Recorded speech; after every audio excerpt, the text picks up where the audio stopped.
नमस्कार।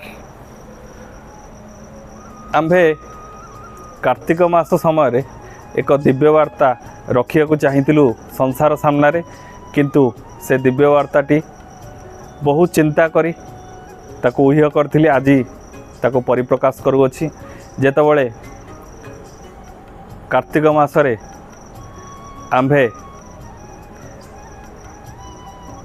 एक प्रश्न उत्थापन करिथिलु, आम्भे आमर जिज्ञासा उत्थापन करिथिलु सूक्ष्म निकटरे जे ए संसार रे जो नियम लिखिबद्ध करा जायछि। वर्तमान आमे माने मानुचंती संसार रे जे एक मास आमिष छाड़ी तापरे आमे पूर्ण भाव रे आमिष खाउचंती, ता द्वारा आमर सुफल कोन मिलुछि।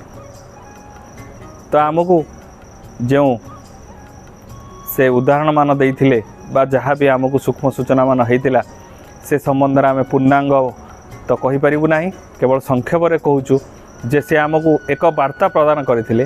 एक वाक्य सरल भाषा आम बुझेबू, एक वाक्य रे बुझेबू, एक वाक्य आमको प्रदान करथिले।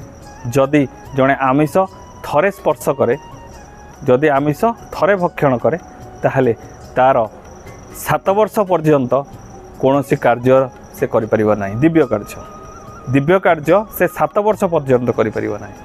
तेणु थरे आमिष खाइले 7 वर्ष पर्यंत कौनसी दिव्य कार्य सुफल मिले ना। तो आम भी जानी नथिलु, आम भी जानिलु जे 7 वर्ष पर्यंत थरे आमिष भक्षण कले सेटा आउ कामरे लागे नहीं। तेणु जो मैंने भी ए संसार रे दिव्य वार्ता मान प्रदान करुअछंती, आमिष खाइब आमिष खाइबनी, ए आमिष खाइब से आमिष खाइबनी, आमे गोटे कथा से मानक निमंत्रण प्रदान करुअछु बा प्रकाश करुअछु। से जी भी हूँ, कारण ए संसार भगवान ठू बड़ कहीं ना। भगवान जेहेतु आमको ये दिव्य वार्ता प्रदान करियछंती, आपण समस्त निमंते बा सचेतन ये हूँ गोटे बड़ वार्ता जे जदि आपण ए आमिष खाइबे हैरान ने पड़े, से आमिष खाइले हैरान ने पड़े। ए आमिष छाड़िले आपण भल रहिबे, से आमिष छाड़िले भल रहिबे। ए आमिष कौन से आमिष कौन आपण माने समस्त जानिछंती। तो ए आमिष जी खाइब से आमिष छाड़िब, ए आमिष छाड़िब से आमिष खाइब, ताहले से भूल ले पड़िब। तेणु दीटा जाक आमिष को छाड़वा को पड़िब। जदि जानिले ए संसार रे से आमिष खाइले वर्ती जाई परिब, कारण शरीर जेत बल जाए नियंत्रण बाहर को जाइने सेतबेले जाए कौनसी दंड प्रदान करा जीवन। तेणु आम्भको नियंत्रण भितर रही कार्य करिया पड़ियो, कारण नियंत्रण बाहर को यदि इंद्रिय चलीगला ताहले निश्चित भाव में संसार रे अघटन घटियो। तेणु आपण माने समस्ते नियंत्रण रे रहंतु एवं प्रकृत कार्य रे मनोनिवेश करंतु। सार धर्म को पालन करने निमंते आवश्यक अर्थ उपार्जन करवा हो कि आवश्यक भित्तिभूमि जोगेवा हो, जहाँ भी हो, आपण संसार को उत्कृष्टता प्रदान करवा हो, तो आपण मानकर चाकरी करवा हो, काम करवा हो, जेकोसी कर्म करवा हो, कौलिक वृत्ति करवा हो, जहाँ भी हो, ए संसार रे निजर पेट पोषिबा जहाँ भी करिवार अछि करंतु, कौनसी असुविधा नहीं, बाधा विघ्न नहीं। कर्म निश्चित करिया पड़ियो। बिना कर्म रे ए संसार रे कहीं प्रतिपालन हो परिबा नहीं। बिना कर्म रे यदि कहीं प्रतिपालन हुए से संसार रे भगवान का प्रथम शत्रु होता है। कारण जो माने भी अलसुआ होता से केबे भी भगवान कर कृपा प्राप्ति हो पारती ना। ए संसार रे जदि प्रकृत सत्य को चिन्हबार अच्छी, प्रथमे निज को बदलवार अच्छी। प्रथमे शरीर शुद्धता प्रदान करिवार रही अछि। शरीर को एक निर्दिष्ट स्थिति रे रखिबा को पड़िबो। तेणु प्रथमे शरीर को शुद्धता प्रदान करने निमंते आमको आमिष भक्षण आउ निशा द्रव्य ठारू दूर रहा पड़ो। ता द्वारा आम शरीर प्रथम शुद्धता आरंभ हुए।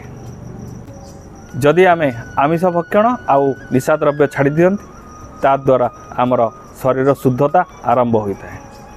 तापर कौन करिया पड़ो, परिष्कार परिच्छन्न हो ए संसार रे आमको दिव्य कार्य करिया पड़ो। आम शरीर को स्नान आदि शौच करने को पड़ो एवं तापर आमर दिव्य कार्य लगे पड़ो। शरीर मध्य सबकि रही आमे जो जिनसटी सबुबले व्यवहार करुँच ताकू सबुबले परिष्कार परिच्छन्न करा पड़ो, सफा सुतरा रखा पड़ो। सफा सुतरा रहिले आम देहर अधा रोग भी हुए ना। तेणु आमको सफा सुतरा रहा सहित आम परिवेश को परिष्कार परिच्छन्न रखा पड़ो, जहाद्वारा दिव्यतार परिवेश सृष्टि हुए। दिव्यतार परिवेश सृष्टि करने निमंते आमको चतुर्पार्श्व परिष्कार परिच्छन्न करने पड़ो। तापरे आमर चतुर्पार्श्व को एक निर्दिष्ट सुगंध प्रदान करने निमंते धूप दीप बा नैवेद्य बा झुणा बा किछि भी आपण माने ताकू व्यवहार करि परिबे। एहा द्वारा एस परिवेश एक भिन्न स्थिति तैयारी हुए। पुष्प एवं धूप दीपर प्रज्वलन द्वारा एस परिवेश एक दिव्यमय परिवेश रे परिणत हुए बा दिव्यमय स्थिति रे परिणत हुए। दिव्यमय स्थिति हैला परे निज शरीर शुद्धता आसिला परे आमे से सत्यता को आमे खोजिबा निमंते आम देहरे शक्ति आगमन करे।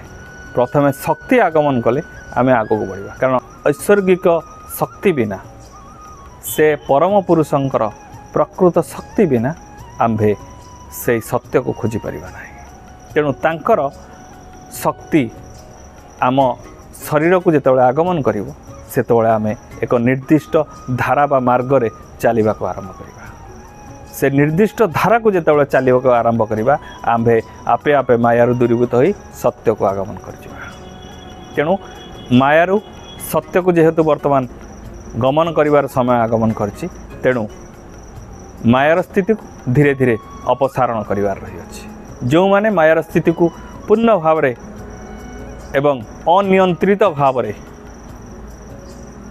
ताधरे बुड़ी रही कार्य करिवे से मानको बहु दंड आगामी दिन मानकर भोगिया पड़ो। तेणु जेहेतु समस्त स्थिति संबंध रे समस्त कार्य संबंध रे समस्ते निर्देशायित होइचंती, समस्ते कार्य तांकर अग्रसर करुअछंती। तेणु जदि ए कार्य विरत न हुअंती आमे माने मध्य असुविधा रे पड़िबा। आम्भे आपणक भଳି जणे मनीष, आम्भे मध्य कौनसी आमिष बा निशा द्रव्य ठारू बहु दूर रे। प्रथमे निजे करिबा, निजर शुद्धता को निजे बढ़ाइबा, तापर जाई पर को उदाहरण दबा। आमे जदि भूल करिबा ताले पर कोन उदाहरण दबा। तेणु प्रथमे निजको यथा संभव दूरे रखिबा, कारण मायार तो आमे समस्ते पड़िबा, आमे भी पड़िबो, आपण माने पड़िबे, समस्ते पड़िबे।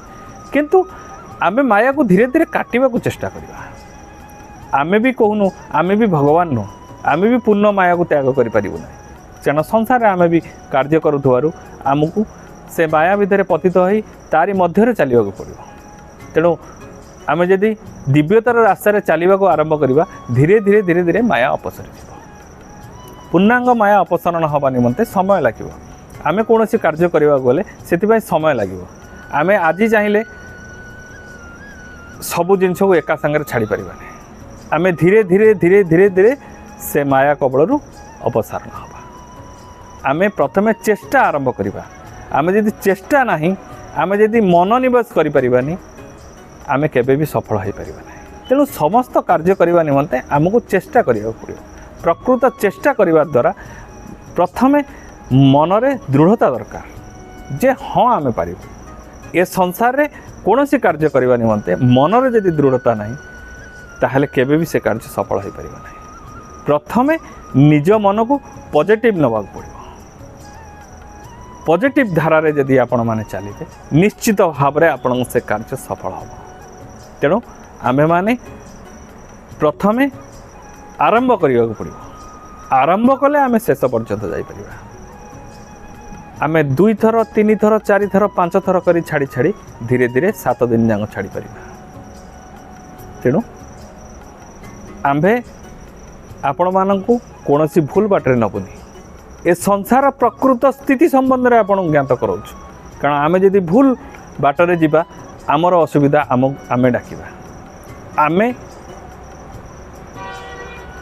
आमे तो असुविधार पड़बनी ना जी भूल कर सी असुविधार पड़ो तेणु संसार रे प्रकृत सत्य को चिन्ह कार्य करत आपण माने जानिचंती आपणक जीवन को आपण ही निर्माण करेंगे आपण ही संसार को आसीचंती कर्म करने निमंते जेहेतु कर्म करने निमंते आपण मैंने आसीचंती तेणु आपण को जो भाई भाव में कर्म करेंगे फल से भाई प्राप्ति हम गोटे उदाहरण दूची आमे जेतबले कौन सी भूल कार्य करने को जाऊ आमर निजर लोक आमे निजर मन अंतरात्मा तो आमको रोकी थाए तापर आम निजर लोक भी आमको रोकी था सेतबले आमे कौन करती आम निज लोकटू लुचेकी लुचाणिया जाइकी कौटी भूल कामटे कर दियंती जेमिति गोटे डीजे कि गोटे नाच करने निमंते आमको जदि मादक द्रव्यर आवश्यकता पड़ुची ताले आमे लुचिकी जाई से काम कर दउछंती किंतु जेतबले से भूल कर्मर फल जेतबले फलिबो जेतबले आम किडनी खराब हो सेतबले कौन करिथिला से जिनिसटा पर्दाफाश हो आमे हस खुशी रे लुचिकी जो जिनसटी करूचंती दिने ना दिने ताहा पर्दाफाश हो सेतबले आम हाथ रे आउ किछि नथिबो आमे खुशी मजा करिवा पई बहुत जिनस अछि आपण कोठी की बुलिवा को पळांतु सांग साथी मानक सहित खुशी मजारे कटातु किंतु एई जिनसटी करंतु ना आम युव समाज युवपीढ़ी वर्तमान एई मादक द्रव्य आ भूल जिनस द्वारा नष्ट आड़ को जाउछि आम्भे तो रोकी पारिबु ने काहा जदि से भूल करिवो ताले ताको दंड मिलिवो आमे कोन करिवो आमे चाहि भी काहा को दंडरू मुक्ति करि पारिबु नाही तेणु भगवान स्वयं सृष्टिकर्ता इच्छा व्यक्त करिसंती परिचालन शक्ति पूर्ण भाव में कार्य करुछंती तेणु आपण माने सावधान और सचेतन सहित कार्य करंतु कारण भविष्यत पूर्ण भाव में स्वयं सृष्टिकर्ता इच्छा रे ही कार्य करिवो तेणु आपण माने प्रकृत सत्य को चिन्ह कार्य करंतु। नमस्कार।